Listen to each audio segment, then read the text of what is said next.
आज हम सबके लिए बड़ा हर्ष का विषय है कि भारतीय जनता पार्टी परिवार में एक और महत्वपूर्ण शख्सियत शामिल हो रही है। आप सब जानते ही हैं श्री मनप्रीत सिंह बादल जी को, बहुत ही वरिष्ठ नेता है पंजाब के, और उनको आज भारतीय जनता पार्टी की सदस्यता वो ले रहे हैं। इस अवसर पर भारतीय जनता पार्टी के वरिष्ठ नेता, भारत सरकार में मंत्री आदरणीय पीयूष गोयल जी हम लोगों के मध्य हैं। भारतीय जनता पार्टी के राष्ट्रीय महामंत्री तरुण चुग जी हम लोगों के मध्य हैं। भारतीय जनता पार्टी मीडिया विभाग के को कन्वीनर संजय मयूख जी हम लोगों के मध्य हैं। मनप्रीत सिंह बादल जी के बारे में आप सब लोग जानते हैं। 5 बार पंजाब की भटिंडा विधानसभा से आप विधायक रहे हैं। 2 बार सरकार में वरिष्ठ मंत्री रहे, वित्त मंत्री रहे पंजाब सरकार में, और राजनीति के साथ साथ आप लोगों को बड़ा अच्छा लगेगा कि आप बहुत अच्छे स्पोर्ट्समैन भी रहे हैं।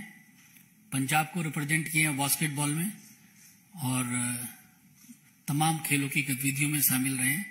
हम आपका बहुत बहुत स्वागत करते हैं पार्टी में, और मैं पीयूष गोयल जी से आग्रह करूंगा कि मनप्रीत जी को पार्टी की सदस्यता की पर्ची देकर उनका स्वागत करें।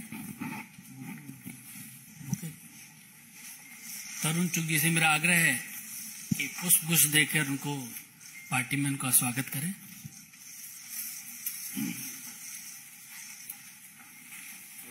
साथ में देते हैं।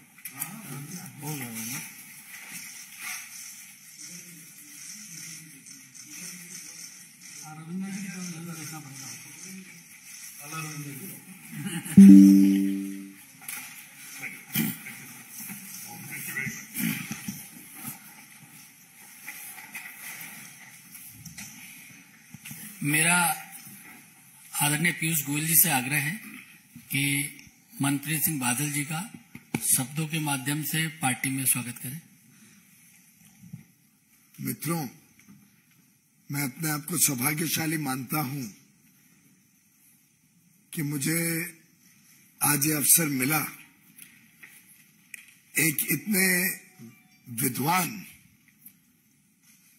सरल स्वभाव के और अनुभवी राजनीतिक नेता, जिन्होंने अपने कार्य से वर्षों वर्षों तक पंजाब की सेवा करी, और मैं मानता हूं इनका योगदान शायद पंजाब के भी बाहर इसलिए जाता है कि जो जीएसटी काउंसिल का कारोबार था, और जीएसटी काउंसिल में जब शुरू से माननीय अरुण जेटली जी, मुझे भी सौभाग्य मिला इनके साथ काम करने का 2 जीएसटी मीटिंग्स में, और लगातार हम सभी का अनुभव ये रहा कि एक सोबरिंग इन्फ्लुएंस जो बहुत बैलेंस्ड, स्टडीड और देशहित को सर्वोप्रिय रखते हुए निर्णय लेने में अग्रसर रहते थे, ऐसे एक बड़े नेता पंजाब के आज भारतीय जनता पार्टी में प्रवेश कर रहे हैं।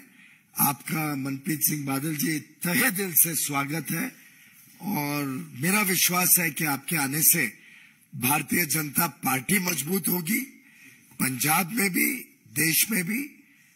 हमारा जो एक अटूट रिश्ता है सिख समुदाय के साथ, और माननीय प्रधानमंत्री नरेंद्र मोदी जी ने जिस प्रकार से लगातार गत 8 साढ़े 8 वर्षों में अलग अलग तरीके से सिख समाज के साथ सिखों की बात, सिखों की चिंताओं के ऊपर गंभीरता से निर्णय लेना।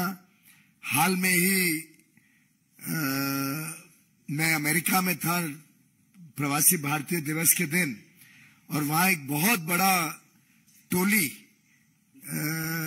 सिख्स ऑफ यूनाइटेड स्टेट्स की मेरे पास आई, और उन्होंने मेरे माध्यम से माननीय प्रधानमंत्री जी का धन्यवाद दिया कि उन्होंने वीर बाल दिवस मनाकर एक प्रकार से एक वर्षों तक जो लोगों के बीच में, सरदार सिख समाज के बीच में एक एक थोड़ी बहुत फीलिंग थी कि जो उनका इतना बड़ा मार्टिरडम हुआ है, जो उनकी कुर्बानी है, उसका सही माने में देश ने श्रद्धांजलि नहीं दी है। उस काम को भी मोदी जी ने पूरा किया। करतारपुर साहिब कॉरिडोर हो, अन्य अन्य प्रकार से जो मोदी जी का आउटरीच रहा है और जिस प्रकार से आत्मीयता का संबंध रहा है सिख समाज से, उसमें आपके आने से माननीय मनप्रीत सिंह बादल जी, मैं समझता हूं और नजदीकी आएगी सब पंजाब में और देश भर और दुनिया भर के सिखों के बीच में, हमारे बीच में। और मेरा मानना है कि आपके आने से आज भारतीय जनता पार्टी को बहुत बड़ा एक पंजाब में भी और देश की राजनीति में आगे बढ़ने के लिए एक बहुत स्वर्णिम दिन मैं आज को मानता हूं। साथ ही साथ एक बड़ी इंटरेस्टिंग चीज आपके साथ शेयर करना चाहूंगा। शायद ही पूरे नॉर्दर्न इंडिया में इतने सारे जो राज्य हैं, कोई वित्त मंत्री रहा होगा जिन्होंने 9 बजट पेश किए होंगे। माननीय मनप्रीत सिंह बादल जी ने 9 बजट पंजाब में पेश किए। इनका ऑलवेज बड़ा सोबरिंग इन्फ्लुएंस रहता था। देश हित को सर्वप्रिय रखते हैं, देश हित के पंजाब के हित के लिए चिंता करते हैं। और मेरा जो व्यक्तिगत अनुभव रहा है कई मीटिंगों में, पहले वित्त विभाग के नाते, दूसरा आगे चल के फूड और कंज्यूमर अफेयर्स के नाते, मैं समझता हूं कि माननीय मनप्रीत सिंह बादल जी पूरे समय देश की चिंता करते हैं, पंजाब की चिंता करते हैं। आज सुबह भी जब हमारी मुलाकात हुई तो उनके दिल की बातें निकल रही थी, जिसमें पंजाब में जिस प्रकार से अराजकता फैली हुई है, जिस प्रकार से पंजाब फाइनेंशियली वीक होते जा रहे हैं, जो नीतियां पंजाब में आज के दिन बन रही है, उससे जो चिंता उन्होंने व्यक्त की, मैं समझता हूं उनका संवेदनशील व्यक्तित्व, उसमें मुझे एक झलक मिली। मेरा विश्वास है कि भारतीय जनता पार्टी और मनप्रीत सिंह बादल जी के आज हमारे साथ जुड़ने से पंजाब की जनता की भी सेवा में बीजेपी एक बहुत ही अहम भूमिका निभाएगी आगे आने वाले दिनों में। मनप्रीत सिंह जी, आप कुछ शेयर करें हमारे साथ। तो धन्यवाद। और मंच की और पीयूष जी आपकी मर्जी से और आपकी इजाजत से सबसे पहले तो जितनी दिल्ली की प्रेस को आई है, मैं आप सबका यहाँ पहुंचने पे thank you for coming to cover this event.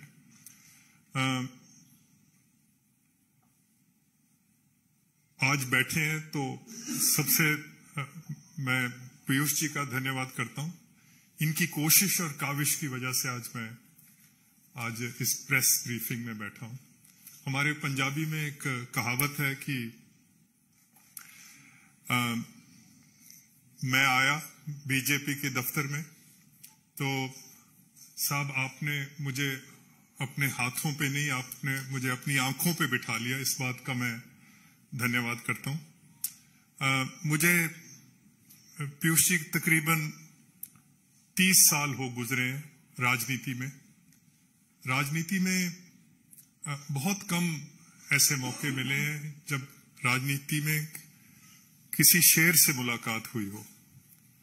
कुछ दिन पहले मेरी एक शेर से मुलाकात हुई और वो भारत के गृह मंत्री, और उन्होंने मुझे एक बात कही जो मेरे को दिल को छू गई।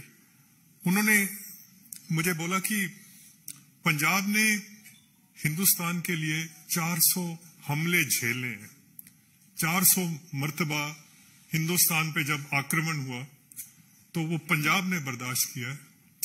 हम पंजाब को अपने हाल पे नहीं छोड़ेंगे। हम पंजाब को संवारेंगे, हम इसको सुधारेंगे और पंजाब का जो वकार है उसको एक बार फिर बहाल करना है। और ये बात जो है ये मुझे छू गई। And as someone who reflects anxiously in every day on the future of Punjab, मैं फिक्रमंद रहता हूं पंजाब के हाल पे और पंजाब के आने वाले हाल पे। और ये जो पंजाब की धरती है ये शेरों को जन्म देने वाली धरती है। ये वो धरती है जिसको भगवान ने हरे खेतों और दरियाओं से ऐसे सजाया जैसे मेहंदी से किसी दुल्हन को सजाते हैं। तो फिक्र मुझे इसी बात का रहता है कि इस धरती मां को मुसीबतों ने आके घेर लिया है। वहां गुर्बत है, गरीबी है, रिश्वत है, अनपढ़ता है, नशाखोरी है। वहां पर वतन दुश्मन कार्रवाइयां हैं और इनका कोई ना कोई हल होना चाहिए। हर दूसरा खानदान पंजाब में पाकिस्तान से आके बसा हुआ है। Every second family has actually emigrated from Pakistan.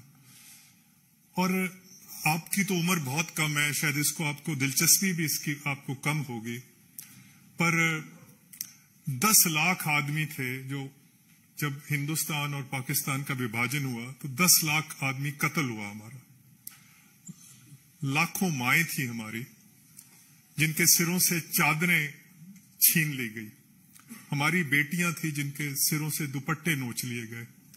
लाखों बुजुर्ग थे हमारे जिनके जवान लाठियां थी जो बुढ़ापे का सहारा थी वो टूट गई। 10 लाख आदमी कत्ल हुआ। फिर जाके 15 अगस्त 1947 का सूरज चढ़ते हमने देखा था और इस उम्मीद से आए थे कि ये किसी आजाद मुल्क में जा रहे हैं, मेहनत और मोहब्बत से अपने आने वाली नस्लों का हम कोई जो भविष्य है वो बनाएंगे। तो इस बात का हमेशा हमें पंजाब वाले लोगों को ये फिक्र रहता है कि वो जो सपने थे वो सपने जो हैं वो साकार होने चाहिए। तो वैसे तो कभी आपने नहीं सुना होगा कि बुज़दिल और पंजाबी, मायूसी और पंजाबी, ये दरअसल दो जो शब्द हैं वो एक सांस में जमा नहीं हो सकते। आपने कभी नहीं सुना होगा कि ये बुज़दिल पंजाबी है या मायूस पंजाबी है। इसलिए मैं और ये जो पंजाब के अंदर हर चीज अपने आप को देश के लिए कुर्बान कर देना, ये जो क्वालिटीज हैं पंजाब के लोगों की, ये बाजारों से नहीं मिलती, हाट से खरीद के नहीं ला सकते, ये भगवान की नुसरत से मिलती है। तो पंजाब ने एक बहुत बड़ा योगदान दिया है इस देश के निर्माण में, पर आज भी हम देख रहे हैं कि कुछ सफ़े जो हैं हिंदुस्तान के निर्माण में अभी भी खाली पड़े हैं, कोरे पड़े हैं। और पंजाब इन सफ़ों की, इन पेजेस की रौनक बन सकता है बशर्त इसको अच्छे आदमी, कोई लायक आदमी, कोई वतन परस्त लोग इसको चलाने के लिए आ जाएं। तो आज इसी फिक्र के साथ आज भारतीय जनता पार्टी इस आस और उम्मीद के साथ यहां शामिल हो रहे हैं कि कोई शख्सियत प्रस्त इंसान नहीं है, पर भारतीय जनता पार्टी का और प्रधानमंत्री मोदी जी का एक ट्रैक रिकॉर्ड है हिंदुस्तान के लिए। पिछले जो 8 साल गुजरे हैं, डिप्लोमेटिकली हिंदुस्तान जो है बहुत मजबूत हुआ है। रूस से भी दोस्ती रख ली, अमेरिका को भी हाथ में ले लिया, चीन को भी आंखें दिखा दी। और पीयूष जी शायद इस बात की तायद करेंगे कि बहुत सस्ता तेल मिल गया हिंदुस्तान को। अगर सस्ता तेल ना मिलता तो देश में बहुत महंगाई होनी थी। आज यूरोप में, नॉर्थ अमेरिका में महंगाई बहुत है। अगर ये सस्ता तेल ना होता तो हालात बिगड़ सकते थे। हिंदुस्तान की जो इकोनॉमिक पॉलिसीज हैं पिछले 8 साल से, जो मोदी जी की खास करके PLI जो स्कीम आई है, वो मेक इन इंडिया की जो सारा है, वो देखिए उसकी वजह से हिंदुस्तान दुनिया की फैक्ट्री बन जाएगा। हिंदुस्तान वो हिंदुस्तान नहीं रहेगा जो आपने और मैं जिसको जानते हैं, हमारे बचपन वाला हिंदुस्तान नहीं है। हिंदुस्तान ने तरक्की बहुत करनी है। सवाल सिर्फ एक ही है कि उस हिंदुस्तान में पंजाब का क्या मुकाम होगा, पंजाब उस हिंदुस्तान में कहां खड़ा होगा। कि एक टाइम था पंजाब हिंदुस्तान के माथे का चांद हुआ करता था। कोई बहादुरी का मेडल आता था, पूछने की बात नहीं है, वो पंजाब से होता था। किसी से कोई खेल में कोई मेडल आता तो पंजाब से ही आता था। पंजाब स्लिप कर रहा है। और आज ये जो चुनौतियां हैं, अगर इसको कोई ना कोई हमें कोई पटड़ी पे चढ़ा सकता है तो वो प्रधानमंत्री और उनकी जो टीम है, ये जो मेरे बगल में बैठे हैं, you are running the 5th largest economy, the 3rd largest military in the world, it's the 7th biggest country in the world. Or these are very exciting times to be a politician. These are very exciting times to be an Indian. You could have actually been an Indian from 1947 to 1995. Nothing was happening for India. And thanks to Modi ji, वो जो 8%, 9% जो growth आ रही है, इस वक्त मैं, subject to correction sir, we are a $3.25 trillion economy. जिस दिन हिंदुस्तान $6 trillion इकोनॉमी बन गया, we will become a meaningful society. तो उस आस और उम्मीद के साथ आज बीजेपी और मोदी जी के जो इनका जो लीडरशिप है उसमें पंजाब का, और वैसे तो एक पंजाबी में मुहावरा है कि दोस्ती में, दुश्मनी में और आशिकी में इंसान को दिल तो बड़ा ही रखना चाहिए, दिल छोटा नहीं रखना चाहिए। तो कांग्रेस को तो आज खैर बात कह के आज भारतीय जनता पार्टी में शामिल हो रहे हैं। जिनके साथ कभी बैठ के पानी भी पिया हो, उसके बारे में भी इंसान को बुरा बोलना नहीं चाहिए। बट मुश्किल ये थी कि how can you operate in a party which is at war with itself, अपने साथ ही जंग है, धड़े बने हुए हैं, जो 4-5 धड़े होते हैं, एक को लीडर ऑफ ऑपोजिशन बना देते हैं, एक लीडर ऑफ लेजिस्लेटिव पार्टी बन जाता है, एक लीडर ऑफ कैंपेन पार्टी, एक दूसरे को साथ लड़ाई का वहां हर मतलब पंजाब में नहीं, हर कांग्रेस के हर स्टेट में यही हाल है। हम सियासत करते हैं मुल्क के लिए, कोई कुछ ना कुछ अपनी कौम के लिए करेंगे। इस धरती माँ का कर्ज देना है, हम कोई धड़ों की सियासत थोड़ी करेंगे। तो ये वजह है कि कांग्रेस जो छोड़ने की नौबत पड़ी कि हमने धड़ों की सियासत थोड़ी करनी है कि हम जिस धड़े में है वो धड़ा आगे आए। सो मैं एक बार फिर पीयूष जी आपका और सारे मंच का, मोदी जी का, अमित शाह जी का, और खास करके जो प्रेसिडेंट हैं उनको बधाई भी देनी चाहता हूं, उनको एक्सटेंशन मिली है। तो नड्डा साहब का, हमारे हमसाया हैं, हमारे पड़ोसी हैं पंजाब के, तो आज एक नया सफर जो है उसकी शुरुआत कर रहे हैं। सो मैं ज्यादा लंबी बात नहीं आज करूंगा, और भगवान से कि भगवान हमें हिम्मत दे, भगवान हमें अकल दे कि हम इस देश की सेवा कर सके, पंजाब को आगे ले जा सकें। आज यही मेरे दिल के जो तासुरात हैं कि कैसे न कैसे देश आगे बढ़े। और वैसे तो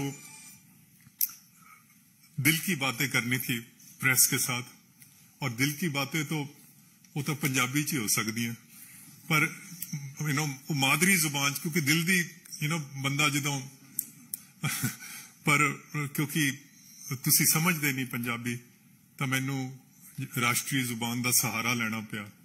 पर जब पंजाब में जाऊंगा तो ऑफ कोर्स पंजाबी में। सो एक पंजाबी का एक शेर मैं जरूर कह दूंगा, अब पता नहीं, एक बहुत बड़े शायर हुए हैं पंजाब के, उन्होंने लिखा था कि मैं हार दे मुंह ते भी, जब मायूसी भी होती है, असार जित दे वेना या, सिकंदर वेखदा शीशा सी मैं तलवार वेना या। और कहता है वले पाके, ये बीजेपी के लिए, वले पाके मेरी सेदो निकल तूफान जांदे ने, मेरे सामने आके पहाड़ मैदान जांदे ने। और ये मोदी जी के लिए, फकीर हुंदा होया भी बहना मैं सुल्ताना दे तख्तां ते, फकीर हुंदा होया भी बहना मैं सुल्ताना दे तख्तां ते, वक्त रहिंदा है वक्तां वालियां नूं वक्तां ते। और कहता है, और ये अखीरला बंद है इस शेर का, ही सेज माड़ू छौ दे होण तराक जेड़े, जो दरियाओं में समुद्रों में तैरते हैं, माड़ू शौ दे होण तराक जेड़े वेंदे रहे ने जोश समुंदरां दे हड़ दियां छल्लां वांगू उठण फिर डिगण फिर उठण हड़ दे मोढियां ते चढ़े रहन वाले। और लास्ट लाइन है, और ये लहू से लिख लो, अगर पेन नहीं है तो लहू से लिख लेना। कहंदा है पल दी जिंदगी है भावें बुलबुले दी। एक बुदबुदे ने कितनी जिंदगी है? एक पल की जिंदगी है। इस पल दी जिंदगी है भावें बुलबुले दी, पर दरिया ते चोटी दी जिंदगी है। एक पल भी रहना है पर दरिया से ऊंचा होकर रहना है। ये मोदी जी की शान है। बड़ा धन्यवाद। Thank you sir.